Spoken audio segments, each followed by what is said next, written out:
قرآن حکیم میں اللہ تعالیٰ نے اپنی ذات کے لیے کہیں تو واحد کا صیغہ استعمال کیا، اننی انا اللہ لا الہ الا انا فاعبدنی واقم الصلاۃ لذکری، یہ سب واحد۔ کہیں جمع کا صیغہ آتا ہے، انا انزلناہ فی لیلۃ القدر، انا فتحنا لک فتحا مبینا، انا نحن نزلنا الذکر وانا لہ لحافظون، انا اعطیناک الکوثر۔ تو اس میں ظاہر بات ہے کہ اگرچہ یہ مفرد ہے انی، اور یہ انا جو ہے جمع کا صیغہ ہے، لیکن یہ اظہر من الشمس ہے کہ اس میں اللہ تعالیٰ کی ذات میں کوئی تعدد یا تکثر کا کوئی سوال نہیں، معاذ اللہ ثم معاذ اللہ، کوئی کثرت نہیں ہے، وہ تو وحدت مطلقہ ہے۔ ذات باری تعالیٰ وحدت مطلقہ ہے، جس سے بڑی وحدت اور جس سے گہری وحدت کا ہم تصور بھی نہیں کرتے۔ لہذا یہاں پر جمع کا صیغہ کس لیے آیا؟ یہ عربی زبان کا اسلوب ہے کہ جیسے شاہانہ اندازے کا کلام ہوتا ہے، ہم جو ہے در حقیقت اپنی عظمت، اپنی تفخیم، اپنی جلالت شان، اپنی علو مرتبت، اس کے اظہار کے لیے انا انزلناہ فی لیلۃ القدر، انزلناہ، یہ جو ضمیر مفعولی ہے، ہم نے نازل کیا اس کو لیلۃ القدر میں۔ اب یہ عام طور پر تو اسلوب یہ ہے کہ ضمیر کا استعمال وہاں آنا چاہیے جہاں جس شے کے لیے ضمیر آ رہی ہے اس کا ذکر صراحت کے ساتھ پہلے ہو چکا ہو، عام اسلوب یہی ہے۔ لیکن قرآن حکیم کے اپنے اسالیب ہیں، خاص مخصوص اسالیب ہے قرآن مجید۔ جیسے ہم کہا کرتے ہیں کہ فلاں ادیب جو ہے وہ خود صاحب طرز ادیب، اس نے اپنی طرز خود ایجاد کی ہے، یہ طرز خاص ہے، ایجاد میری۔ صاحب طرز ادیب جیسے ہوتے ہیں ہمارے ہاں، جن کو ہم کہتے ہیں، قرار دیتے ہیں، قرآن مجید کے اپنے اسالیب ہیں، اپنا طرز بیان ہے، اور اس میں یہ ہے کہ جو شے بالکل اظہر من الشمس، اس کے لیے پہلے سے تذکرہ ہونا ضروری نہیں ہے، اس کے لیے ضمیر لے آئیں گے بغیر اس کے کہ پہلے سے صراحت کے ساتھ اس کے لیے کوئی ذکر موجود۔ اس میں در حقیقت اشارہ یہ ہوتا ہے یہ بالکل سامنے کی بات ہے، اس کے ذکر کی ضرورت ہی نہیں، یہ تو جانی پہچانی بات ہے، یہ تو بالکل مشہور اور معروف حقیقت۔ اسی کی دو مثالیں ہیں، مثلا یہ کہ سابقہ سورت جو ہے سورۃ العلق، اس میں کہیں ابو جہل کا نام نہیں آیا، لیکن ظاہر بات ہے کہ جب وہ آیات نازل ہوئی ہیں اور جب محمد رسول اللہ صلی اللہ علیہ وسلم نے ان کو پڑھ کر سنایا ہوگا تو شاید ہی کوئی شخص و مکے والا کہ جو نہ پہچان سکا ہو کہ یہ کس کا ذکر ہے۔ ارأیت الذی ینہی عبدا اذا صلی، ارأیت ان کان علی الہدی او امر بالتقوی، ارأیت ان کذب وتولی، الم یعلم بان اللہ یری۔ ظاہر بات ہے اظہر من الشمس ہے تو نام لینے کی ضرورت نہیں۔ اسی طریقے سے مثلا اسلوب جو ہے بہت نمایاں ہو کر آیا سورہ واقعہ کے آخری رکوع میں، کلا اذا بلغت الحلقوم فلولا اذا بلغت الحلقوم، تو کیوں نہیں ایسا ہوتا کہ جب وہ پہنچ جاتی ہے حلق تک، حلقوم تک، کیا پہنچ جاتی ہے؟ اب یہاں پہ اصل من الشمس سے مراد ہے عالم نزا میں جبکہ جان آ کر ہنسلی میں پھنس جاتی، یہاں گھنگرو بولتا ہے اصل میں، حتی اذا بلغت الحلقوم، یہ آخری وقت جو ہے معلوم ہوتا ہے کہ یہاں کوئی آواز آ رہی ہے اور جان یہاں آ کر پھنس گئی، لیکن یہاں جان کا یا نفس کا کہیں نہیں آیا۔ فلولا اذا بلغت الحلقوم وانتم حينئذ تنظرون ونحن اقرب اليه منكم ولكن لا تبصرون فلولا ان كنتم غير مدينين ترجعونها ان كنتم صادقين۔ اب یہاں پر بھی لفظاً کوئی ذکر نہیں ہے کہ کس شے کے لیے یہ لفظ استعمال ہو رہا ہے، لیکن اس کے مشہور و معروف اور اظہر من الشمس ہونے کے اعتبار سے وہ جو عام قاعدہ ہے اس کے خلاف یہاں پر بغیر اس کی صراحت کے تذکرے کے ضمیر کا استعمال ہو گیا۔ انا انزلناہ فی لیلۃ القدر، اس میں ایک بات اور نوٹ کیجئے کہ در حقیقت کسی شے کا اس طرح تذکرہ نہ کرنا یہ خود اس کی عظمت کی دلیل، گویا کہ یہاں پر نہ صرف یہ کہ قرآن کے لیے اس ہو کا ضمیر جو ہے اس کی انا انزلناہ، یہ قرآن کے اپنے مخصوص اسلوب کے مطابق آئی ہے، بلکہ اس میں قرآن کی عظمت کی طرف اشارہ ہے، اس لیے کہ جو صاحب عظمت ہستی ہو اس کا نام نہیں لیا جاتا، بلکہ اس کی طرف آ جناب، آ حضور، یہ الفاظ جو ہیں یہ اسی لیے اختیار کیے گئے ہیں اور ایجاد کیے گئے ہیں کہ عظیم ہستی صاحب مرتبہ کوئی شخصیت ہے اس کا نام نہیں لیا جاتا، اس کی طرف اشارے کیے جاتے۔ انا انزلناہ، ہم نے اسے نازل فرمایا۔ معلوم یہ ہوا کہ اس میں عظمت قرآن کی طرف بھی ایک اشارہ کیا جا رہا ہے۔ پھر اس میں عظمت قرآن جو ہے اس کے دو اور اسلوب ہیں جو اس میں سامنے آئے، انا انزلناہ فی لیلۃ القدر، ہم نے خود نازل کیا ہے، حالانکہ ہمیں معلوم ہے کہ یہ نزول جو ہوا ہے محمد رسول اللہ صلی اللہ علیہ وسلم پر بواسطہ ملک جبرائیل کے ذریعے سے، فإنہ نزلہ علی قلبک، اس نے نازل کیا اس قرآن کو اے نبی آپ کے دل پر، نزل بہ الروح الامین علی قلبک، اس کو لے کر نازل ہوئے یا اس کو نازل کیا ہے روح الامین نے۔ تو معلوم یہ ہوا کہ فرشتہ درمیان میں ہے، لیکن یہ جیسے کہ کہا گیا انہ لقول رسول کریم ذی قوت عند ذی العرش مکین مطاع ثم امین، یہ سورہ تکویر میں یہ مضمون آ چکا ہے، اور آج کئی مرتبہ اس سورت کا نام ہم نے لیا ہے 4 سوروں کی تعین۔ تو یہ سب کچھ کس لیے کہ معین طور پر یہ بات واضح ہو جائے کہ قرآن مجید کی تنزیل محمد الرسول اللہ صلی اللہ علیہ وسلم پر بواسطہ ملک ہوئی ہے، لیکن یہاں اس واسطے کو ہٹا کر بات کی جا رہی انا انزلناہ فی لیلۃ القدر، تاکہ یہ اللہ تعالیٰ کی ذات کے ساتھ اس کی جو نسبت خصوصی ہے وہ نمایاں ہو، اور اس سے قرآن مجید کی بھی عظمت جو ہے وہ اور اجاگر ہو کر اور نکھر کر اور ظاہر ہو کر سامنے آ جائے۔ اسی طریقے سے اس کا ایک اور اسلوب بھی ہے کہ وقت نزول جو ہے لیلۃ القدر، جبکہ ہم نے اسے نازل کیا ہے لیلۃ القدر میں، اور پوری سورت جو ہے اب اس لیلۃ القدر کی عظمت پر جو ہے گفتگو کر رہی ہے، اس میں بھی گویا کہ نزول قرآن جو ہے اس کے لیے لیلۃ القدر کا انتخاب، یہ بھی عظمت قرآن کے بیان و اظہار کا ایک انا انزلناہ فی لیلۃ القدر۔ اس میں اب تیسری بحث جو ہماری ہے وہ یہ ہے کہ انزال اور تنزیل کا فرق۔ یہ بارہ میں عرض کر چکا ہوں کہ باب افعال سے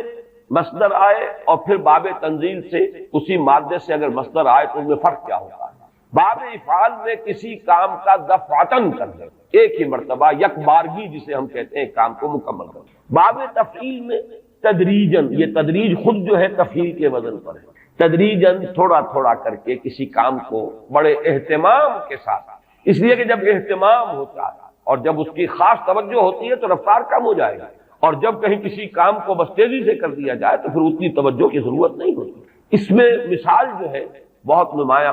اعلام اور تعلیم۔ اعلام کے معنی خبردار کر دینا، بتا دینا، بس بتا دیا، اب تمہاری سمجھ میں آیا ہے تو آیا ہے، نہیں آیا تو نہیں آیا، اگر آیا ہے تو ٹھیک ہے، نہیں آیا تو دفع ہو جاؤ۔ ہمارا کام تھا بتا دینا، ہم نے بتا دیا، یہ اعلام ہے، بتا دیا اعلام۔ تعلیم، تعلیم ہے ذہن نشین کرنا، اتارنا، بٹھانا، سمجھانا، تھوڑا تھوڑا کر کے بٹ بائی بٹ، پھر یہ دیکھنا کہ یہ بات سمجھ میں آ گئی تو اگلا قدم، یہ بھی اگر سمجھ میں آ گئی تو اگلی بات، یہ تعلیم۔ تو اسی طریقے سے جو اعلام اور تعلیم کا فرق ہے وہی فرق ہے انزال اور تنزیل۔ اور یہ الفاظ دو قرآن مجید میں اگرچہ کہیں کہیں استثناءات ہیں، لیکن آپ کو معلوم ہے کہ یہ تو اصول ہے دنیا میں ہر جگہ پر، ایکسیپشنز پروو دی رول۔ اگر کہیں استثناءات آ جائیں تو اس سے قانون جو ہے اور کلیات ٹوٹتے نہیں ہیں بلکہ اور موقت ہو جاتے ہیں۔ تو یہ بات نوٹ کر لیجئے کہ استثناءات تو اگرچہ ہیں انزال اور تنزیل کے استعمال میں، لیکن یہ کہ بالعموم یا یوں کہیے کہ قانون کے طور پر، ایک کلیے کے طور پر انزال کا لفظ آتا ہے قرآن مجید کا نزول، یا تو آغاز نزول جو ہوا محمد الرسول اللہ صلی اللہ علیہ وسلم پر، یا پورے قرآن کا نازل کیا جانا لوح محفوظ سے سمائے دیں، کیونکہ یہ دفعتاً ہوا ہے، پورا قرآن ہے کہ جو نازل کر دیا۔ یہ دونوں آراء جو ہیں ہمارے ہاں مفسرین کے ہاں موجود ہیں۔ امام شعبی کی رائے یہ ہے کہ انا انزلناہ فی لیلۃ القدر سے مراد یہ ہے کہ اس کا آغاز نزول ہوا ہے لیلۃ القدر۔ حضرت عبداللہ ابن عباس رضی اللہ تعالی عنہما، اور ظاہر بات ہے کہ ان کی رائے بہت زیادہ اہمیت کی حامل ہے، وہ حبر الامہ ہے، ان کے بارے میں حضور کی خصوصی دعا ہے اللہم فقہہ فی الدین وعلمہ التاویل، اے اللہ اس نوجوان کو دین کا فہم اور تفقہ عطا فرما اور اسے تعویل و تفسیر کا علم جو ہے بالخصوص وہ عطا فرما۔ تو حضرت عبداللہ ابن عباس اسی وجہ سے رضی اللہ تعالی عنہما حبر الامہ، حبر کہتے ہیں بہت بڑے عالم، حالانکہ وہ نوجوان تھے، لیکن یہ کہ ان کی رائے یہ ہے کہ اس سے مراد یہ ہے کہ پورا قرآن حکیم لوح محفوظ سے سمائے دنیا تک لیلۃ القدر میں نازل کر دیا گیا۔ یہ کام دفعتاً ہوا، اسی لیے لفظ انزال آیا ہے۔ وہ لیلۃ القدر کا تذکرہ ہو رہا ہے تو انا انزلناہ فی لیلۃ القدر، پھر یہ کہ رمضان مبارک میں وہ لیلۃ القدر ہے تو شہر رمضان الذی انزل فیہ القرآن، یہاں پر جو مجہول کا صیغہ آیا وہی باب افعال سے آیا ہے۔ لیکن حضور پر جو قرآن کا نزول ہوا ہے تو سب کو معلوم ہے کہ 22 برس میں اس کی تکمیل ہوئی ہے، تھوڑا تھوڑا کر کے نازل ہوا ہے۔ پہلی آیتیں 5 نازل ہوئی جو ہم پڑھ چکے ہیں پچھلے درس میں، اس کے بعد 7 آیتیں نازل ہوئی سورہ نون کی، اس کے بعد 7 آیتیں نازل ہوئی سورہ مزمل کی، اس کے بعد 7 آیتیں نازل ہوئی سورہ مدثر کی، اس کے بعد 7 آیتوں پر مشتمل نازل ہوئی سورہ فاتحہ، اس کے بعد 5 آیتیں پر مشتمل سورت نازل ہوئی سورۃ اللہب۔ تو یہ نجمن نجمن یہ تقریباً 22 برس میں جا کر اس کی تکمیل ہوئی ہے تنزیل. اب یہاں لفظ تنزیل فَإِنَّهُ نَزَّلَهُ عَلَىٰ قَلْبِكَ، اے محمد آپ کے قلب پر جو ہے یہ تنزیل کے طور پر آیا ہے، نجمن نجمن آیا ہے، تھوڑا تھوڑا کر کے آیا ہے، رفتہ رفتہ آیا ہے، تدریجاً آیا ہے. بلکہ یہ بحث تو کئی بار آ چکی ہے کہ حضور کو تو اشتیاق رہتا تھا، آپ چاہتے تھے کہ جلدی جلدی قرآن نازل ہو، اور آپ جو ہے شکوہ بھی کرتے تھے حضرت جبرائیل سے کہ آپ دیر دیر سے اور وقفہ ڈال کر آتے ہیں، جس کی کہ پھر قرآن مجید میں ہی مذکور ہے سورہ مریم میں جو ان کی طرف سے ایک وضاحت آئی ہے وَمَا نَتَنَزَّلُ إِلَّا بِأَمْرِ رَبِّكَ، اور پھر اس کے علاوہ دوسرے مقام پر وَلَا تَعْجَلْ بِالْقُرْآنِ مِن قَبْلِ أَن يُقْضَىٰ إِلَيْكَ وَحْيُهُ، اے نبی جلدی نہ کیجیے، قرآن مجید کی آپ پر تنزیل جو ہے اس کے اندر جو وقت اور جو اس کے اندر وقفے ہیں یہ اللہ تعالیٰ کی حکمت کے تحت ہیں اور ان کے اندر حکمت مثمر ہے، لہذا آپ جلدی نہ کیجیے. وَلَا تَعْجَلْ بِالْقُرْآنِ مِن قَبْلِ أَن يُقْضَىٰ إِلَيْكَ وَحْيُهُ. تو اس اعتبار سے نوٹ کر لیجئے کہ تنزیل جو ہے وہ محمد الرسول اللہ صلی اللہ علیہ وسلم پر نزول قرآن کے لیے، اور انزال ہے قرآن مجید کا دفعتاً نازل ہونا. اور اس میں میں یہ سمجھتا ہوں کہ زیادہ جو قوی رائے ہے وہ حضرت عبداللہ ابن عباس رضی اللہ تعالیٰ عنہما کی ہے کہ یہاں جس انزال کا ذکر کیا جا رہا ہے وہ لوح محفوظ، اور یہاں ذرا گن لیجئے قرآن مجید میں لوح محفوظ کے لیے 2 الفاظ اور بھی آئے ہیں، انہو فی ام الکتاب لدینا لعلی حکیم. یہ ام الکتاب میں ہے، وہ ہے اصل جڑ، وہ ہے اصل کتاب. یہ تو نقول ہے، جیسے کہ میں نے بارہا کہا ہے کہ فیصلہ جو ہے جج کے ہاتھ کا لکھا ہوا محفوظ ہے، آپ نقل حاصل، وہ نقل مطابق اصل جو ہے وہ آپ کو مل جائے گی، لیکن یہ کہ اصل فیصلہ تو وہ ہے جو جج نے اپنے ہاتھ سے لکھا ہے اور وہ محفوظ ہے. اسی طریقے سے اصل قرآن تو جس کو کہا گیا فی کتاب مکنون لا یمسہ الا المطہرون، تو کتاب مکنون، لوح محفوظ، ام الکتاب، یہ 3 جو ہے مختلف اسلوب ہیں اس حقیقت کو بیان کرنے کے لیے کہ وہ اس عالم امر میں، وہ 7ویں آسمان سے بھی اوپر کہیں کوئی ہے جس کی حقیقت کو اس وقت ہم نہیں سمجھ سکتے، وہ لوح محفوظ ہے، وہ ام الکتاب ہے، وہ کتاب مکنون ہے. وہاں سے یہ پورا قرآن نازل کر دیا گیا دفعتاً واحدہ، جملتاً واحدہ، لیلۃ القدر میں، کہ جو کہ رمضان مبارک کی ایک شب تھی، سمائے دنیا تک. وہاں سے پھر فرشتے نے اس کو تدریجاً جو بھی اس کے نزول کے لیے حکمت معین تھی اللہ تعالیٰ کے علم میں، اس کے مطابق اس کو نازل کیا محمد رسول اللہ صلی اللہ علیہ وسلم پر. البتہ یہ رائے کہ اس سے مراد آغاز نزول ہے، یہ بھی لفظی اعتبار سے اس کے اندر کوئی تضاد نہیں ہوگا، اس لیے کہ آغاز نزول میں جو آیات نازل ہوئی ہیں وہ تو دفعتاً واحدہ ہی نازل ہوئی. اقرا بسم ربک الذی خلق، خلق الانسان من علق، اقرا وربک الاکرم الذی علم بالقلم، علم الانسان ما لم یعلم. تو یہ تو ظاہر ہے کہ ایک ہی وقت میں 5 آیات نازل ہوئی، لہذا امام شافعی کی رائے جو ہے وہ بھی جہاں تک کہ لغوی بحث ہے اس کے اعتبار سے اس کو رد نہیں کیا جا سکتا. لیکن یہ کہ جیسا کہ میں نے عرض کیا ہمارے لیے زیادہ اہمیت کا قول جو ہے وہ حضرت عبداللہ ابن عباس کا ہے رضی اللہ تعالی عنہما. اب آئیے لیلۃ القدر، انا انزلناہ فی لیلۃ القدر، اس میں قدر سے مراد کیا ہے؟ قدر کی رات. بعض حضرات نے تو بڑی آسانی کی ہے کہ ترجمے میں کہہ دیا ہم نے اسے شب قدر میں نازل کیا. ظاہر بات ہے کہ ترجمے میں تو آسان ہے، لیل کی جگہ شب کا لفظ لے آئیے اور اس کے ساتھ قدر کے لفظ کو جو کا تو رکھ دیجئے. یہی وجہ ہے کہ اردو میں ترجمہ کرنا، اردو میں درس دینا قرآن کا بہت آسان ہے، لیکن کوئی ایسی اجنبی زبان ہو کہ جس کے الفاظ سرے سے مناسبت نہ رکھتے ہو عربی زبان کے الفاظ کے ساتھ، وہاں بہت مشکل ہو جاتا ہے. اب اگر آپ انگریزی میں ٹرانسلیٹ کریں گے اس کو تو آپ کو کوئی مفہوم معین کرنا پڑے گا، کوئی ایک لفظ سلیکٹ کرنا پڑے گا. آپ قدر کے لفظ کو تو وہاں پر ریٹین نہیں کر سکتے، تو بہت مشکل ہو جائے گا ان زبانوں میں. چونکہ ہماری زبان جو ہے اس میں تو اکثر و بیشتر اصطلاحات جو ہیں وہ تو قرآن مجید کی جو کی تو منتقل ہو گئی. تقویٰ کا لفظ ہے تو جو کا تو ہے، ایمان کا لفظ ہے تو جو کا تو ہے. اس اعتبار سے اردو میں ترجمہ یا اردو میں درس قرآن دینا بہت آسان ہے، لیکن کسی اور زبان میں جس کا کوئی بھی ربط نہ ہو اردو کے ساتھ، عربی کے ساتھ، فارسی کے ساتھ، بہت مشکل ہے. اس قدر سے مراد کیا ہے؟ اس کے ضمن میں 3 آراء ہے کہ جو ملتی ہیں. 2 بہت مشہور ہیں، تیسری ذرا ایک شاذ رائے ہے، لیکن یہ کہ بہرحال وہ بھی میں چاہتا ہوں کہ آپ کے علم میں آ جائے. قدر سے مراد ایک تو یہ ہے کہ یہ تقدیر الامور،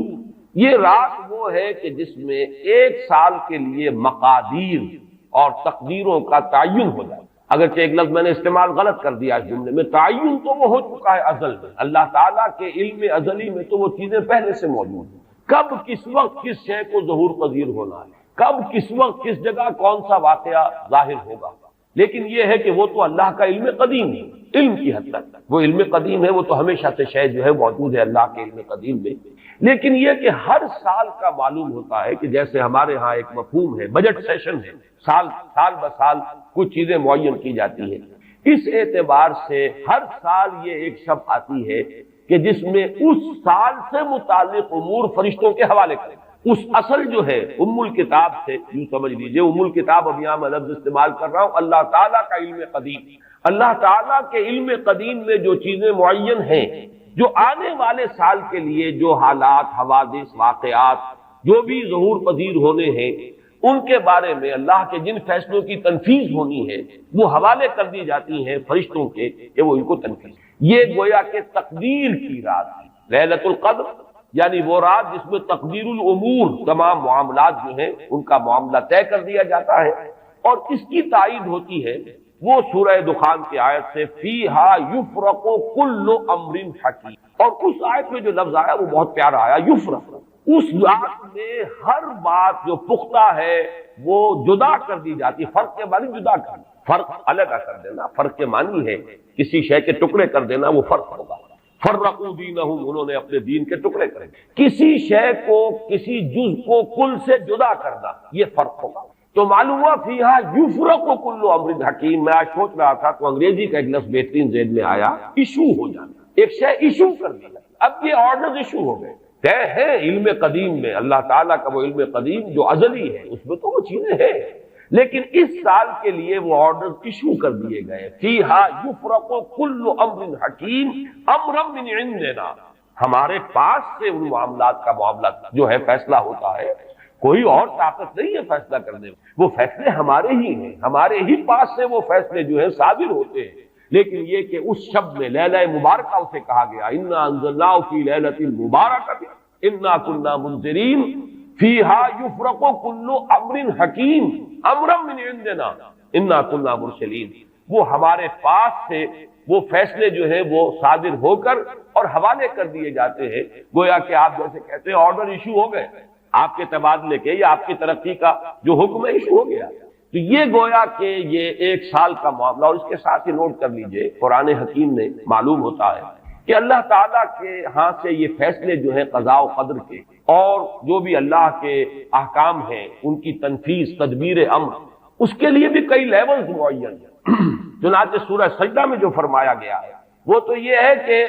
1000 سال کا معاملہ طے ہو جاتا ہے، یدبر الامر من السماء الى الارض ثم يعرج الیہ فی یوم کان مقدارہ 1000 سنۃ مما تعدون، تمہاری تعداد اور تمہاری گنتی اور تمہارے حساب اور تمہاری تقویم سے جو 1000 سال بنتے ہیں، اللہ تعالیٰ کی تدبیر امر اس کے حساب سے ہوتی ہے، اور پھر اس کی تکمیل کے بعد پھر ملائکہ جو ہے اس کی جو رپورٹ ہے وہ لے کر اللہ تعالیٰ کے حضور میں حاضر ہو۔ یہ کہا جا سکتا ہے کہ جیسے ہم یہ سمجھتے ہیں کہ 7 آسمان ہیں، ان 7 آسمانوں کے ساتھ اللہ تعالیٰ کا یہ جو تدبیر امر کا معاملہ ہے کہ جو سمائے دنیا ہے اس پر وہ سالانہ ایشو ہو رہے ہو احکام قضاء و قدر کے، اور وہی ہے کہ جو پھر اس سال کے دوران ان کی تنفیذ ہو جاتی ہے، اور اگر اس سے آگے 100 برس کی کوئی پلاننگ ہے تو وہ دوسرے کہیں آسمان پر، اور اس سے اوپر اگر کوئی 1000 برس کی پلاننگ ہے تو وہ اس سے کہیں اوپر کے آسمان پر، اور اگر اس سے اوپر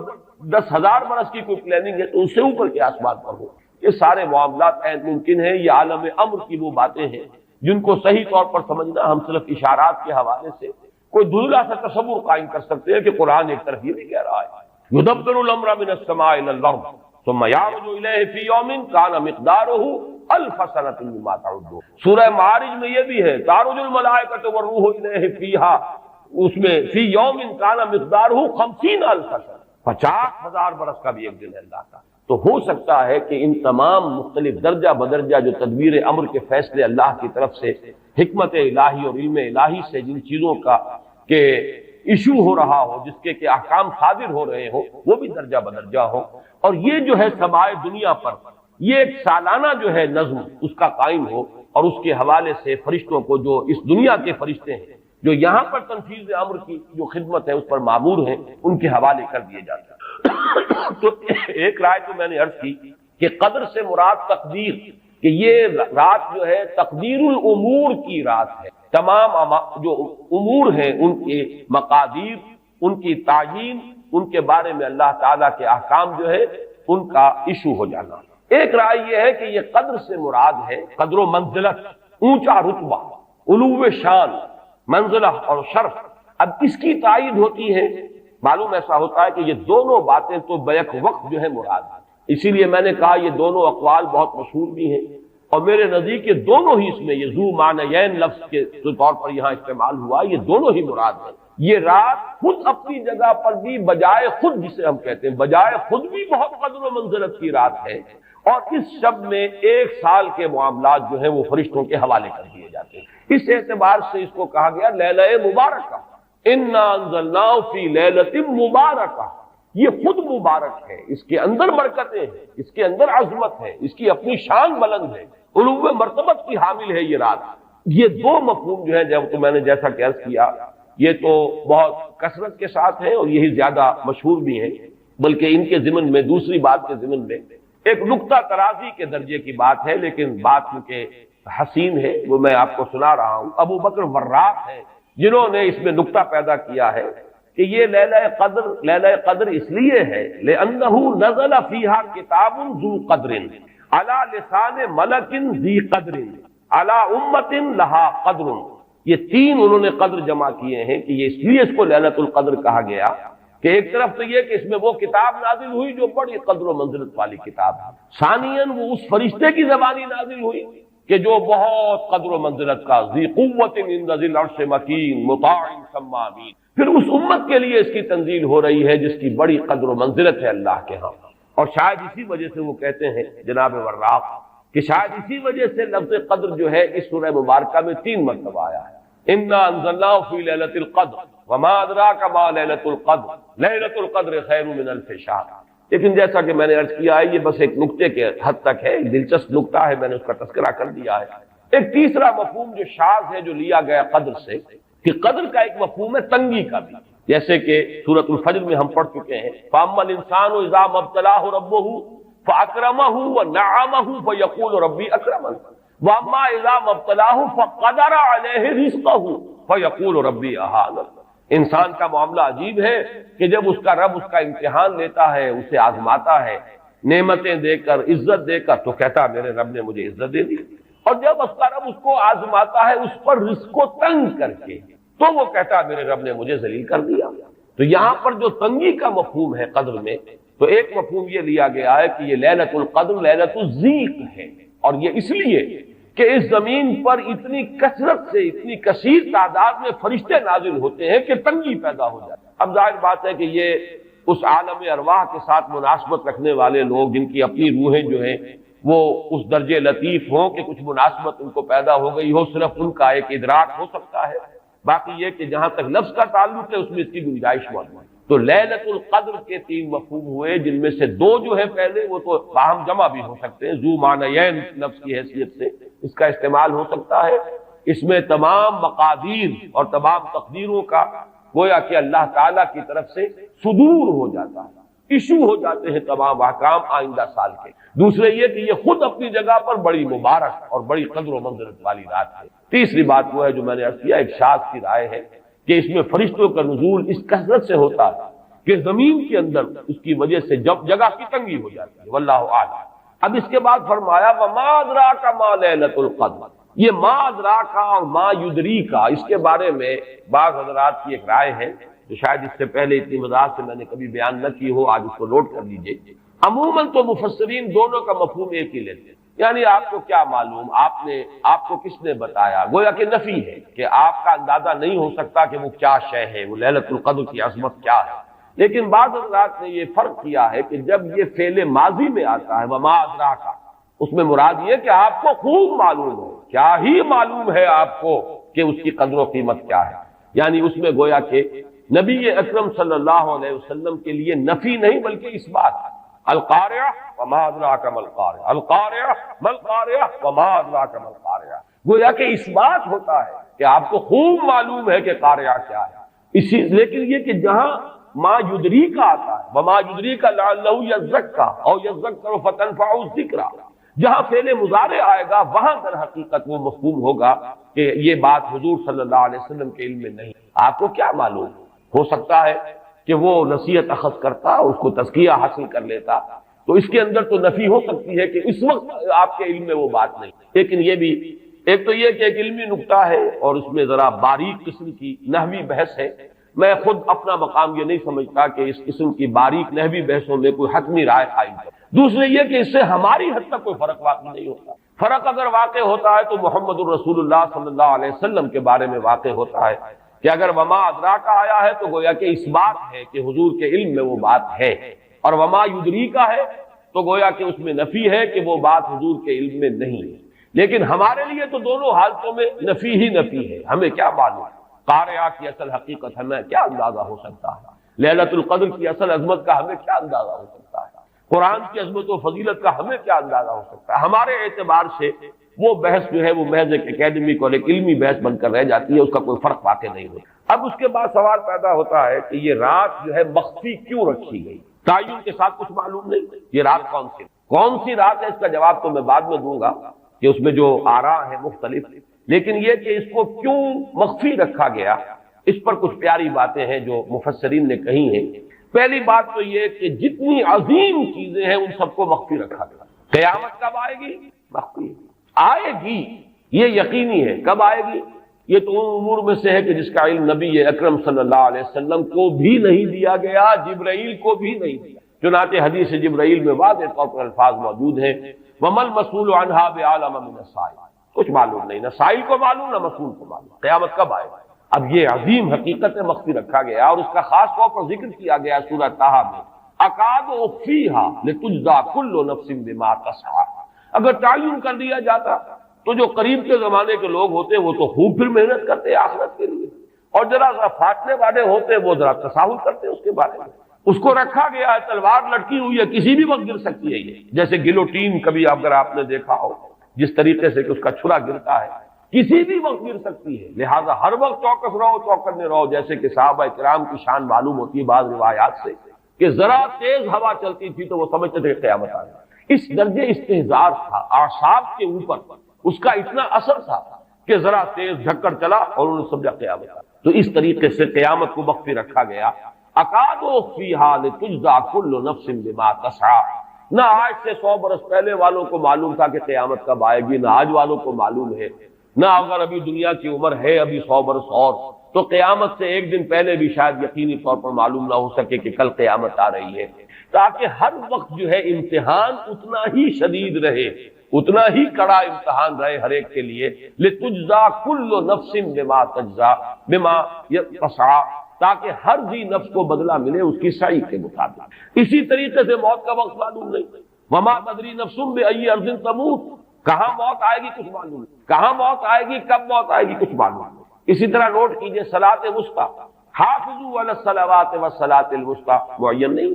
اس کے لیے آراء اگرچہ ہے، اکثر آراء جمع ہو گئی ہیں صلاۃ العصر کے بارے میں، لیکن تعین سے حتمی طور پر نہیں کہہ سکتے۔ یہ رائے بھی ہے کہ کوئی بھی معین نہیں، تمام نمازیں جو ہیں وہ صلاۃ وسطیٰ کے حکم میں۔ بہترین نماز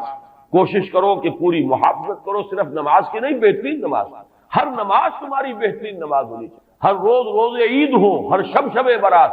اگر اللہ تعالیٰ کے ساتھ کوئی قلبی ربط ہے تو ہر دن جو گزر رہا ہے وہ روز عید ہے، اور ہر شب جو گزر رہی ہے وہ شب برات ہے۔ لیکن اگر وہ کہ انسان کو غفلت ان کے قلب پر طاری ہے تو وہ عید کا دن بھی اس کے لیے ایک عام دن ہے،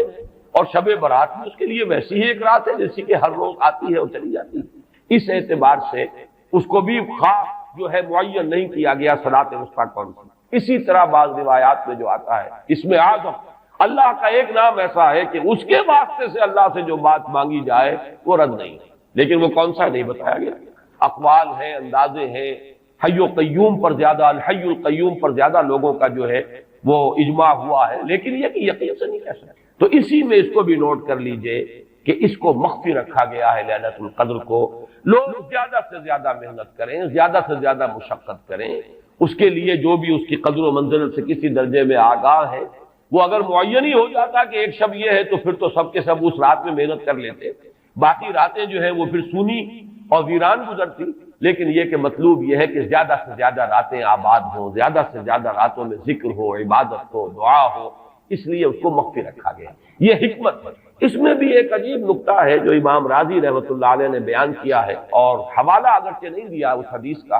لیکن ایک روایت کے حوالے سے بات بیان کی کہ اس کے ظاہر نہ کرنے میں بھی اللہ کی ایک شفقت اور رحمت ہے بندوں کے حق میں، اس لیے کہ اس کی قدر جتنی زیادہ ہے اتنی ہی اس کی ناقدری پر سزا ہوگی. اگر معلوم ہو کہ یہ شب ہے اور اس کی ناقدری کو انسان کرے تو گویا کہ پھر وہ اتنا ہی زیادہ مورد عقاب اور مورد سزا بن جائے گا. اس کے لیے ایک بڑا پیارا واقعہ نقل کیا امام راضی نے کہ حضور صلی اللہ علیہ وسلم حضرت علی رضی اللہ تعالی عنہ ایک روز مسجد میں داخل ہوئے، ساتھ ہی آئے ہیں، دیکھا کہ ایک شخص سو رہا ہے، نماز کا وقت ہو چکا تھا. حضور نے حضرت علی سے فرمایا کہ اسے جگا دو، اسے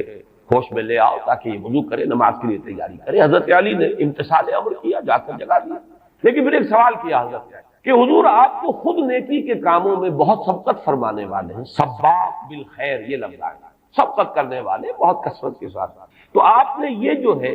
یہ کام خود کیوں نہیں فرمایا اور مجھے کیوں اس کے لیے آپ نے حکم دیا؟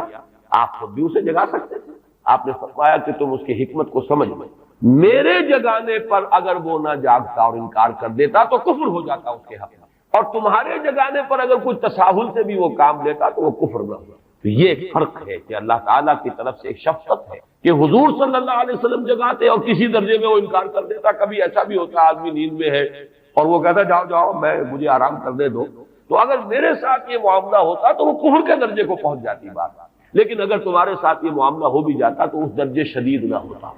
تو گویا کہ حضور نے اس شخص پر شفقت کے اعتبار سے یہ شکل اختیار کی کہ خود نہیں جگایا، بلکہ یہ کہ حضرت علی رضی اللہ تعالیٰ عنہ کو حکم دیا کہ اسے جگا دیا. تو یہ نقطہ کہ لیلۃ القدر کے اخفاء میں یہ بات بھی ہے کہ اگر اس کو عیاں کر دیا جاتا، معین کر دیا جاتا، تو پھر جو لوگ اس سے غافل رہتے پھر وہ بہت سخت ناقدری کا ارتکاب کرتے اور بڑی سزا کے مستوجب ہوتے. اب آپ چھٹی بحث ہے کہ وہ رات کون سی. اگرچہ ایک رائے شاذ یہ بھی ہے کہ وہ رمضان سے باہر کی رات بھی ہو سکتی، لازم نہیں ہے کہ رمضان ہی کی کوئی شب. اس میں چونکہ بعض حضرات نے ایک روایت کی وجہ سے جسے ہم شب برات کہتے ہیں، لیلۃ البرات، یہ شعبان کی 15ویں شب، درمیانی شب، اور اس کے بارے میں ایک روایت موجود ہے حضرت عائشہ صدیقہ رضی اللہ تعالی عنہا کی کہ رات کے وقت ان کی آنکھ کھلی اور وہ باری آپ ہی کے پاس شب باسی کی تھی حضور کی، تو حضور موجود نہیں تھے. تو تشویش ہوئی کہاں گئے. تو جب تلاش کی گئی تو معلوم ہوا کہ حضور جنت البقیع قبرستان میں پہنچے ہوئے ہیں اور وہاں آپ ان کے لیے جو بھی وہاں دفن ہیں ان کے لیے استغفار فرما رہے ہیں. جب پوچھا گیا معاملہ کیا تو آپ نے فرمایا یہ بڑی عظیم رات ہے اور اس رات میں فوت ہونے والوں کا فیصلہ ہو جاتا ہے، پیدا ہونے والوں کا فیصلہ ہو جاتا ہے. تو اب وہ بھی ایک لیلہ مبارکہ. اسی وجہ سے بعض لوگوں نے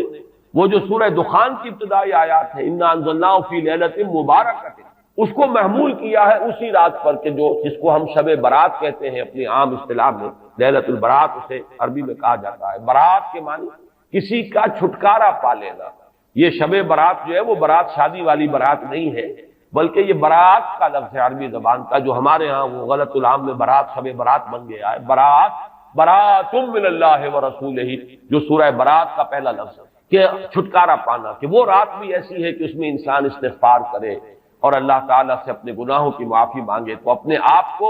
جہنم سے چھٹکارا دلا سکتا ہے. وہ شب برات. اس اعتبار سے کچھ لوگوں نے گمان کیا کہ شاید لیلۃ القدر اور لیلہ مبارکہ اس حدیث کی روح سے وہی شب ہے. وہ ظاہر بات ہے کہ خارج از رمضان مبارک ہے. اور یہ کہ اس کے علاوہ بھی بعض آراء ہیں، لیکن یہ آراء جو ہے شاذ کے درجے. میں یہ کہہ سکتا ہوں کہ تقریباً اجماع ہے اس پر کہ یہ رات رمضان مبارک ہی کی ایک رات ہے. اس کی دلیل ایک تو یہ کہ القرآن یفسر بعضہ بعضا کے اصول کے مطابق قرآن مجید کے اندر سورہ بقرہ میں واضح کر دیا گیا شہر رمضان الذی انزل فیہ القرآن، رمضان مبارک کا مہینہ وہ ہے کہ جس میں قرآن نازل کیا گیا. اور یہاں فرمایا انا انزلناہ فی لیلۃ القدر، ہم نے اس کو اتارا ہے لیلۃ القدر. ان دونوں کو جوڑیے تو اس کا ایک لا محالہ جو ایک انیویٹیبل رزلٹ نکلتا ہے وہ یہی ہے کہ یہ لیلۃ القدر رمضان مبارک ہے. دوسری اس کی تائید ہوتی ہے وہ مشہور حدیث جس کو الحمدللہ کہ ہم نے بہت عام کیا ہے. رمضان مبارک کی آمد سے قبل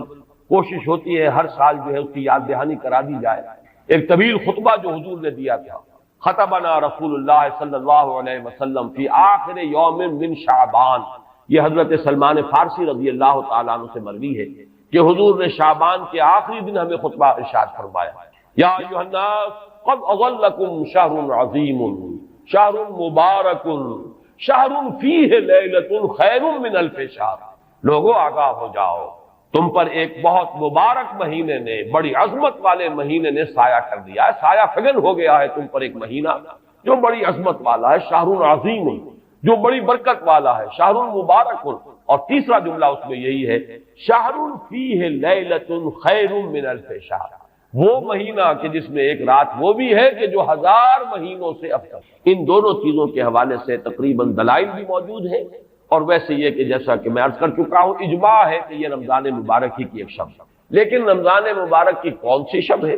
اس پر بعض مفسرین نے تو لکھا ہے کہ 40 قول، چنانچہ صاحب تفسیر مظہری قاضی ثناء اللہ پانی پتی نے، میں نے وہ تفصیل تو نہیں پڑھی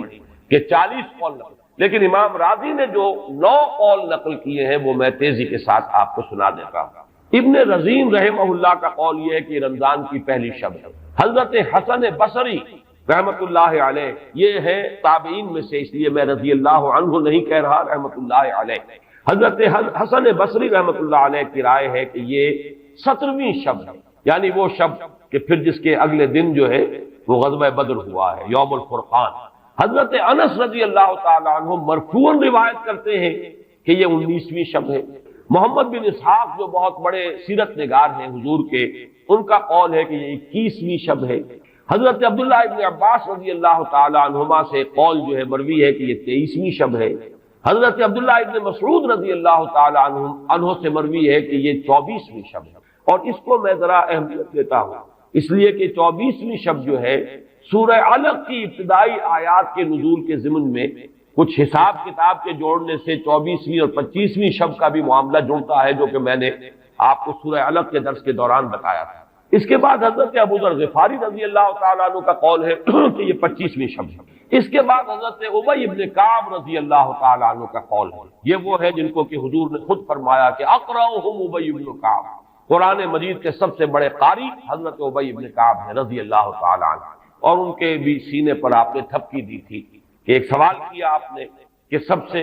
عظیم سورت کون سی ہے، اور جب انہوں نے صحیح جواب دے دیا سورہ فاتحہ، تو پھر یہ کہ اس پر حضور نے تھپکی دی کہ تمہیں اللہ تعالیٰ نے بہت صحیح مناسبت عطا کی ہے علم کے ساتھ۔ ان کی اور صحابہ میں سے بہت سے لوگوں کی رائے، یہاں تک کہ یہ کہا جا سکتا ہے کہ بقیہ اقوال جو ہے وہ شاذ کے درجے میں ہے، اور یہ گویا کہ اگر اجماع نہ کہا جائے تو بہت حد تک اتفاق کے درجے میں ہے کہ یہ 27ویں شب ہے۔ اور اس 27ویں شب کے ضمن میں حضرت عبداللہ ابن عباس سے ایک روایت میں پہلے آپ کو بتا چکا ہوں کہ 23ویں شب، لیکن 27ویں شب کے ضمن میں جو مختلف روایات حضرت عبداللہ ابن عباس رضی اللہ تعالی عنہما سے مروی ہیں، ان میں بھی کچھ لطیف نکات ہیں، وہ میں بعد میں بیان کروں گا۔ اس کے بعد ایک شاذ قول اور بھی ہے کہ یہ 29ویں شب ہے۔ تو یہ گویا کہ 9 ہے اقوال، جن میں سے بعض جلیل القدر صحابہ کے ہیں، عبداللہ ابن مسعود، ابو ذر غفاری، ابن عباس، ابی ابن کعب، لیکن یہ ہے کہ سب سے زیادہ جو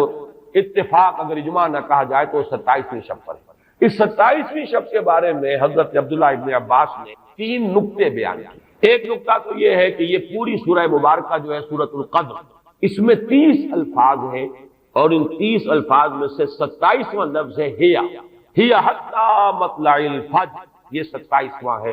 اس کے اعتبار سے گویا کہ انہوں نے ایک ربط قائم کیا ہے کہ یہ 27ویں شب۔ ایک بات انہوں نے یہ کہی ہے کہ اللہ تعالیٰ کو وطر محبوب ہے، اللہ وطر و یحب الوطر، اللہ خود بھی اکیلا ہے اور وطر کو پسند کرتا ہے۔ پھر یہ کہ وطر جو ہے اب رمضان مبارک کے اندر اگر وہ وطر شمار کیے جائیں گے تو 14-15 وطر بن جائیں گے، لیکن اس میں چونکہ آخری عشرے کے بارے میں بہت سی روایات جو ہے ان کا تقریباً اجماع ہو جاتا ہے کہ آخری عشرے میں، تو آخری عشرے میں بھی 5 وطر آئیں گے، 21ویں، 23ویں، 25ویں، 27ویں، 29ویں۔ لیکن حضرت عبداللہ ابن عباس کہتے ہیں کہ 7 کا ہندسہ اللہ تعالیٰ کو بہت پسند ہے، اور بہت سی چیزیں جو ہیں عالم تکوینی میں بھی اور عالم تشریعی میں بھی بہت سی چیزیں وہ ہیں کہ جو 7 کے ہندسے کے ساتھ وابستہ ہیں۔ 7 آسمان ہیں، 7 زمینیں ہیں، ہفتے کے 7 دن ہیں، طواف کے 7 شوط ہیں، سعی بین صفا والمروہ وہ بھی 7 مرتبہ ہے، ادھر سے ادھر، ادھر سے ادھر 7۔ اسی طریقے سے سجدے کے اعضاء بھی 7 ہیں، تو اس سے انہوں نے پہلے وطر اور وطر کے بعد 7 کا حصہ، رمضان کے آخری عشرے کی وطر راتیں اور ان میں 7ویں رات یعنی 27ویں شب، وہ اپنے اس حساب کتاب سے بھی. اور جب انہوں نے یہ بات بیان کی تو حضرت عمر رضی اللہ تعالی عنہ نے ان کی تحسین کی. آخری بات اور بھی کہی گئی ہے کہ لیلۃ القدر جو ہے اس کے اندر حروف کو اگر شمار کیا جائے تو 9 بنتے ہیں، اور یہ لیلۃ القدر اس سورہ مبارکہ میں 3 مرتبہ آیا ہے. انا انزلناہ فی لیلۃ القدر وما ادراک ما لیلۃ القدر لیلۃ القدر خیر من الف شہر. اس اعتبار سے بھی 3 کو ضرب دی جائے 9 سے تو وہ بھی 27 کا عدد بنتا ہے. بہرحال یہ میں نے جیسا کہ عرض کیا تھا کہ ان کا کوئی تعلق نہ صرف سے ہے، نہ نحو سے ہے، نہ روایات سے، لیکن بہرحال حضرت عبداللہ ابن عباس کا ایک ذوق ہے. اس کو آپ ذوقی باتیں بھی کہہ سکتے ہیں، لیکن یہ کہ حضرت عبداللہ ابن عباس کی ذوقی بات ہے، لہذا اس کا کم سے کم تذکرہ ہو جانا چاہیے. ایک بحث یہ ہے کہ احیا باقیۃ ام لا، کیا یہ رات جو اس کی عظمت تھی یہ باقی ہے یا صرف وہی رات جو تھی جس میں کہ قرآن مجید نازل کیا گیا وہی عظمت کی حامل تھی؟ انا انزلناہ فی لیلۃ القدر، یا یہ کہ اب بھی ہر سال یہ رات آ رہی ہے تو اسی عظمت کی حامل ہے، اسی قدر و منزلت کی، اسی برکت کی حامل ہے؟ اس پر بھی تقریباً ایک اجماع ہے کہ یہ لیلۃ القدر باقی ہے، ہر سال آتی ہے. اس کے ضمن میں بلکہ میں چاہتا ہوں کہ اپنے قول کی تصحیح کر دوں کہ میں ایک رائے میں نے ابتدائی دور میں بیان کی ہے اپنے بعض خطبات میں، تقاریر میں، اور وہ جیسا کہ ایک خطیبانہ انداز ہوتا ہے قرآن مجید کی عظمت کے بیان کے ضمن میں یہ باتیں، یہ بھی نقطے کے درجے کی باتیں ہوتی تھی اور وہ میں بیان کرتا رہا ہوں کہ قرآن ہے اصل عظمت کی حامل شے. جس رات میں یہ قرآن نازل ہوا وہ لیلۃ القدر بن گئی. گویا کہ لیلۃ القدر کی عظمت جو ہے وہ قرآن کی عظمت سے مستعار ہے. جس مہینے میں یہ نازل ہوا وہ مذہب جو ہے، وہ مہینہ جو ہے مبارک ہو گیا، شہر مبارک، اور وہ مہینہ جو ہے وہ روزے کی عظیم عبادت کے لیے مختص کر لیا گیا. اسی طریقے سے جو دن اس کی تعلیم کے لیے خاص کیا گیا، جو جمعے کا دن جو ہے وہ در حقیقت تعلیم قرآن کے لیے، یتلو علیہم آیاتہ ویزکیہم ویعلمہم الکتاب والحکمہ، جو حضور کا عمل تھا اسی کو دوام عطا کیا گیا ہے خطبہ جمعہ کی صورت میں. وہ دن جو ہے وہ سید الایام بن گیا کہ ہفتے کے دنوں میں وہ سردار دن ہے، جمعے کا دن جو ہے وہ سردار ہے تمام دن. یہ بات اپنی جگہ پر صحیح ہے جہاں تک اصولی اعتبار سے، لیکن میں اس میں جو تصحیح کر رہا ہوں جزوی طور سے وہ یہ ہے کہ لیلۃ القدر کی عظمت جو ہے وہ خود اپنی جگہ پر ہے، فی نفسہا ہے، اپنے ہی مقام پر ہے، اپنی جگہ ہے، بجائے خود، جسے کہتے ہیں فارسی میں بجائے خود عظمت کی حامل. اور اس کی عظمت کا مقام یہ بھی ہے کہ اس میں فیہا یفرق کل امر حکیم، تمام معاملات جو ہیں اللہ کے فیصلے جو ہیں ان کو ایشو کر دیا جاتا ہے، وہ گویا کہ حوالے کر دیے جاتے ہیں، وہ فیصلے صادر ہو جاتے ہیں اللہ تعالیٰ کی جناب سے. تو یہ اس کی عظمت قدیم ہے. قرآن کا نزول اس کے ساتھ شامل کیا گیا ہے کہ اس عظیم رات کا انتخاب کیا گیا ہے قرآن کے نزول. یہ میں چاہتا تھا کہ اپنے ان سابقہ بیانات کے ضمن میں یہ تصحیح جو ہے میں آپ کو نوٹ کرا دوں. دوسرے یہ کہ آیا اس کے ساتھ اس کا دن بھی اس عظمت میں شامل ہے یا نہیں؟ اس میں بھی اکثر مفسرین کا جواب یہ ہے کہ دن شامل ہے، اس لیے کہ قرآن مجید کا حساب کتاب، عرب کی تقویم، اس میں رات بول کر بھی دن رات مراد لیتے تھے اور یوم بول کر بھی دن رات مراد لیتے. یوم بھی 24 گھنٹے کے مجموعے کا نام ہے، اور جب رات کا تذکرہ آتا ہے تو رات بھی در حقیقت دن اور رات کے 24 گھنٹوں پر اس کا جو ہے اطلاق کیا جائے. جو دن آتا ہے رات کے بعد وہ اس رات کے تابع. اس اعتبار سے یہ عظمت جو ہے صرف شب کے ساتھ نہیں ہے، بلکہ یہ کہ اس کے بعد آنے والا دن جو ہے وہ بھی اسی عظمت کا حامل. اس سے ایک بہت بڑا مسئلہ حل ہو جاتا ہے کہ جو اس دور میں خاص طور پر بہت سے لوگوں کے ذہنوں کو پریشان کر سکتا ہے، اور وہ یہ کہ جب کہ مکے میں یا عرب میں رات ہے تو امریکہ میں وہ دن ہے. وہ دن یا اگر وہ رات آئے گی تو ابھی اس کے کچھ 12 گھنٹے کے بعد وہاں پر رات آئے گی. اس اعتبار سے دن جو ہے وہ بھی جب شامل ہو گیا اس کے ساتھ تو معلوم ہوا کہ کرۂ ارضی کا کوئی حصہ بھی، کوئی نقطہ بھی اس برکت اور اس قدر و منزلت سے محروم نہیں رہے، اس لیے کہ دن کے رات کے ساتھ وہ دن جو ہے طبعاً شامل. اب آئیے کہ یہ خیر من الف شہر اس سے کیا مراد ہے؟ دو باتیں تو اس میں بالکل واضح ہیں. ایک تو اس اعتبار سے کہ اس میں جو عبادت کی جائے، استغفار کیا جائے، ذکر کیا جائے، اس کی قدر و منزلت، اس کے لیے ایک تعبیر ہے، جو انداز اسلوب بیان اختیار کیا گیا وہ یہ ہے، اس سے مراد وہ 1000 مہینے جو ہے گنتی کے 1000 مہینے نہیں ہیں، اس کو جن لوگوں نے حساب کر کے 83 برس اور کچھ مہینے نکالے ہوئے تو وہ در حقیقت یہ حساب کتاب نہیں ہوتا. عربی زبان میں کہیں 100 کہیں 70 کہیں 1000 یہ کثرت کی تعبیر کے لیے آتا ہے. تو معلوم ہوا کہ بہت زیادہ اجر و ثواب ہے عبادت کا، دعا کی قبولیت کا بہت قوی امکان ہے اس شب مبارک میں. اور یہ کہ تقرب الی اللہ کے لیے انسان کوئی کوشاں ہو تو اس کی پیش رفت جو ہے اس شب میں جو ہے وہ بقیہ دنوں اور بقیہ راتوں کی نسبت سے بہت زیادہ. اس میں جو ایک اشکال پیدا ہوتا ہے ذہن میں کہ آخر کیا سبب ہے کہ بعض خاص جو دن ہیں یا بعض خاص مہینے ہیں ان کی جو خاص جو فضیلت ہے، تو اس کو میں سمجھتا ہوں کہ بہت عمدگی سے ہمارے مفسرین نے سمجھایا ہے کہ عالم مادی میں بھی ہم یہ چیز دیکھتے ہیں کہ مناسبت ہوتی ہے.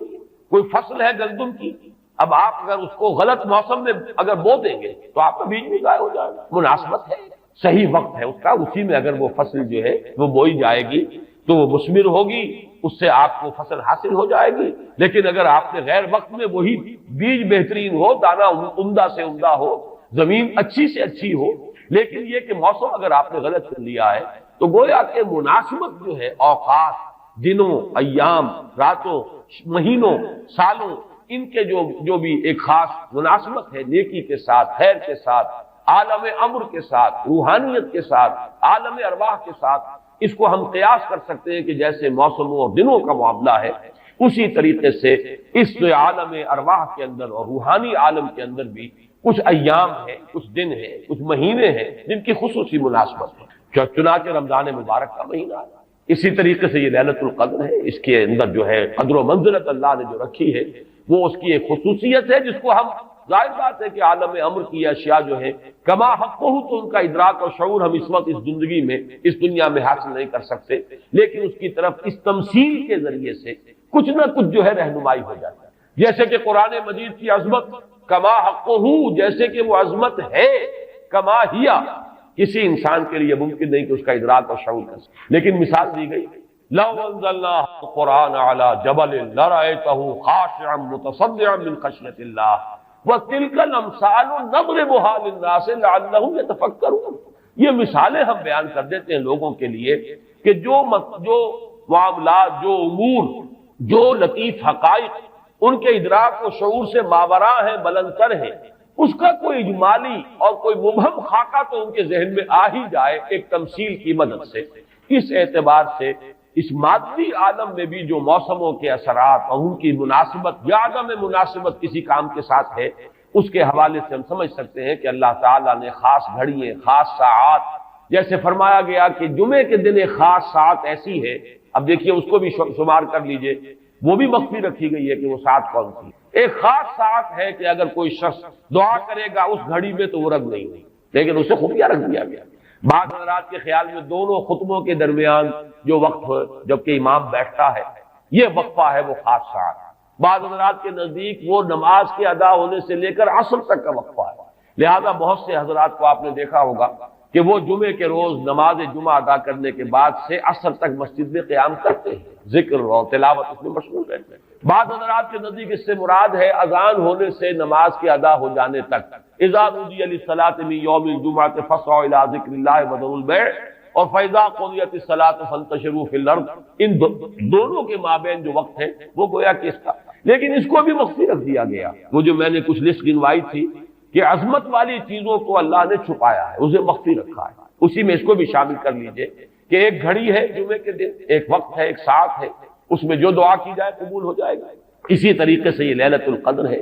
اسی طریقے سے اور مختلف. تو لیلۃ القدر خیر من الف شہر تنزل الملائکۃ والروح فیہا باذن ربہم من کل امر. نازل ہوتے ہیں فرشتے اور الروح. اگرچہ الروح کے بارے میں اس کا مصداق کیا ہے بہت سے اقوال ہیں، لیکن یہاں پر اکثر و بیشتر مفسرین جو ہے متفق ہیں کہ یہاں مراد حضرت جبرائیل علیہ السلام. فرشتوں میں ان کے چونکہ ایک خاص مقام ہے، بہت اونچا ان کا مقام ہے، کہا جا سکتا ہے سید الملائکہ، تمام فرشتوں کے وہ سردار ہیں. یہی وجہ ہے کہ وہی ہے قرآن کے نازل کرنے والے. یہ عظیم اللہ کا پیغام جو ہے نو انسان را پیام آخری حامل وہ رحمت للعالمین، تو اس کے لانے والے بھی جو ہے وہ فرشتوں میں، جیسے کہ میں نے وہ آیات آپ کو اس سے پہلے بھی سنائی کہ انہ لقول رسول کریم ذی قوت عند ذی العرش مکین مطاع ثم امین. اب یہ ساری مدح جو ہو رہی ہے، تعریف ہو رہی ہے حضرت جبرائیل علیہ السلام کی، تو یہ گویا کہ عطف الخاص علی العام کی ایک مثال ہے. تمام ملائکہ، الملائکہ بہت سے ملائکہ، اور یہاں پہ اس سے اندازہ کیجئے کہ معلوم ہوتا ہے بہت کثیر تعداد میں ملائکہ ہیں جن کا نزول ہوتا ہے. وہ جو میں نے قدر کا ایک مفہوم بیان کیا گیا تھا کہ اتنے ملائکہ آتے ہیں کہ زمین پر جگہ نہیں رہتی، اور لیلۃ القدر سے مراد لیلۃ الضیق ہے کہ ملائکہ کے لیے اس کا چونکہ ابھی حال ہی میں مجھے تجربہ ہوا ہے کہ جب ہم نے طواف وداع کیا ہے تو وہ ہم نے دیکھا ہے ضیق کی وہ کیفیت جو ہے، وہ تنگی کہ وہاں پر جگہ جو ہے آدمی کا سانس لینا مشکل ہو جاتا ہے، اس درجے تنگ. تو اب یہ تو ایک عالم مادی کی کا ضیق تھا جو ہم دیکھا ہے، جس کا ہمیں تجربہ ہو گیا. عالم ارواح میں فرشتوں کا ضیق کہ اتنے فرشتے نازل ہو جائیں کہ ان کو تنگی محسوس ہو، ان کو اپنے لیے جگہ نہ مل رہی ہو زمین پر، تو یہ بھی ایک مفہوم ہے. تنزل الملائکۃ والروح، نازل ہوتے ہیں فرشتے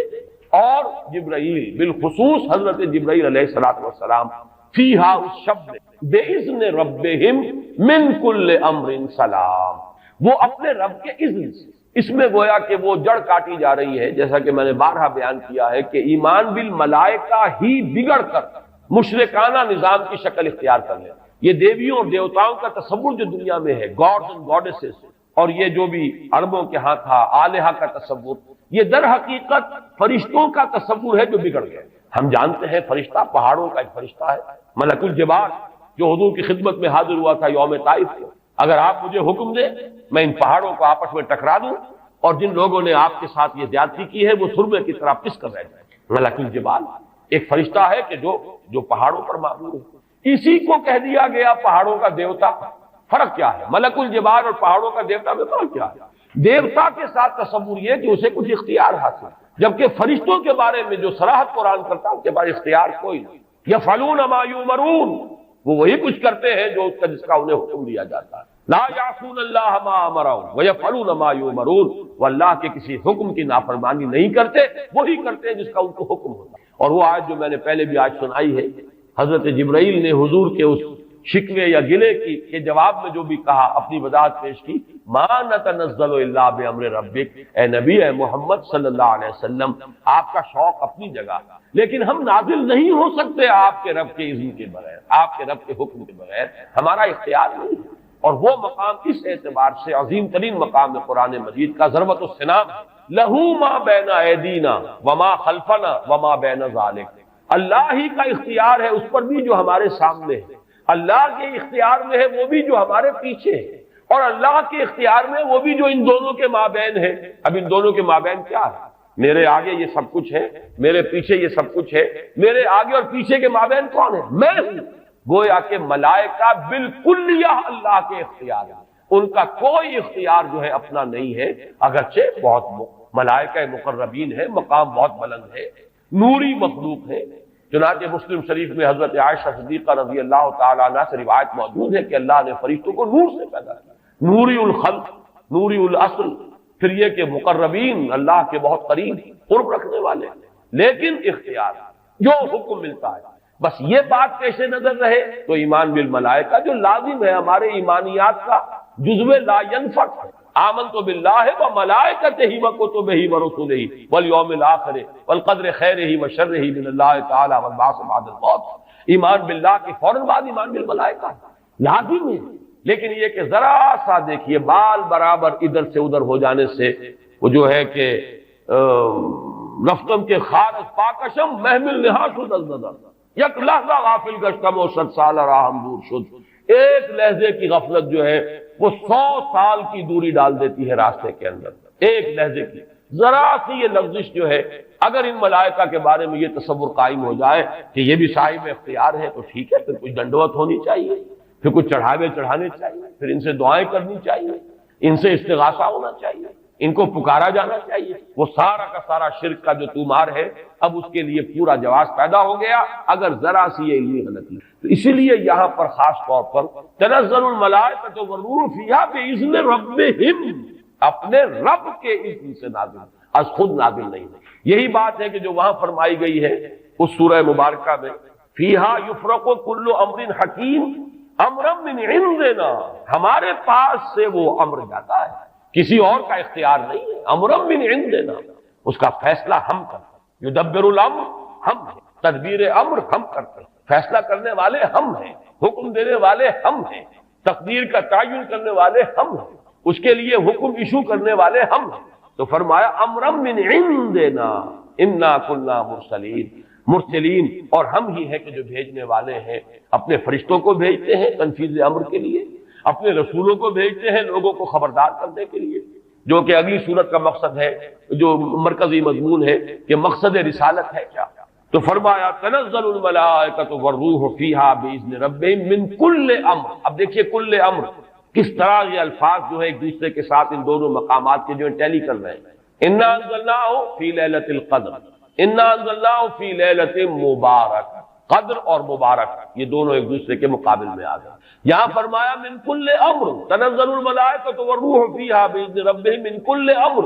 وہاں فرمایا فیہا یفرق کل امر حکیم امرا من عندنا انا کنا مرسلین۔ اس شب میں ایشو ہو جاتے ہیں تمام معاملات، تمام فیصلے، اور ہوتے ہیں ہمارے پاس۔ یہ غالباً جو ہمارے ہاں جو فیصلے عدالتی فیصلے ہوتے ہیں ان میں بھی خاص الفاظ آتے ہیں کہ یہ عدالت کا اپنا فیصلہ ہے، یہ ہم اپنے فیصلے سے یہ بات جو ہے اس کا تعین کر رہے ہیں۔ تو امرا من عندنا، یہ ہمارا فیصلہ ہمارے پاس سے اس کی تعین ہوتی ہے۔ سلام ہی حتی مطلع الفجر، سلام میں ایک تو یہ بات کہ نحوی اعتبار سے کہ اس کا مبتدا محذوف ہے، وہ سلامتی ہی سلامتی ہے، اور سلام کے دو معنی کیے گئے ہیں۔ ایک تو جو سلام کا یا سلامتی کا ذریعہ بنا، یہ رات سلامتی کی رات ہے،